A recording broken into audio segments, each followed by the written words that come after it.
Ang imaheng ito ni San Buenaventura sa Liliw, Laguna, lumuha ng dugo. Praise be God through His saints. Sinasabing ang pangalan ni San Buenaventura ay mula pa kay San Francisco ng Assisi. Dahil nung bata pa ito, sinasabing meron itong malubhang karamdaman at dinala ito ng kanilang magulang kay Saint Francis para humingi ng tulong. At nang makita ito ni San Francisco, napasabi siya, "Oh, Bonaventura." Kaya naman, sinasabing dito nagmula ang pangalan nito. Sinasabing nung mamamatay na itong si San Buenaventura, sinasabing merong mga restriction dahil merong epidemya ng panahong iyon. Kaya ipinagbabawal o hindi siya pinayagang tumanggap ng Holy Communion.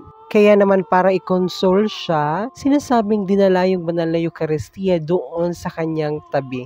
Pero ganun pa man, hindi pa rin siya pwedeng tumanggap nito. Pero isang himala ang nangyari. Sinasabing lumutang yung ostia mula sa kinalalagyan nito at lumapit kay San Buenaventura. Lumapit ito sa may dibdib ng santo at biglang naglaho. Aside pa dito, sinasabi rin na merong pagkakataon kung saan na-feel ni San Buenaventura na hindi siya karapat-dapat para magdaos ng misa. Kaya naman, tumigil siya sa pagdaraos nito. Kaya naman, uma-attend na lang siya ng misa. At dahil sa kanyang kababaang loob, mismo ang ostia na naman ang lumapit sa kanya. Mula sa altar, pumasok ito sa bibig ni San Buenaventura. Sinasabi noong December 26, 1664, lumuha ng dugo ang imaheng ito ni San Buenaventura sa Liliw, Laguna. Ito ay nasaksihan ng dating kura paroko kasama na ng mahigit 120 katao.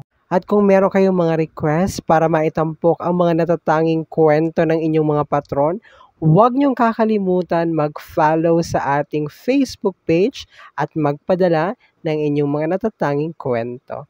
Ito po ang inyong Hermano reminding you, choose to be happy and choose to be holy. Thank you.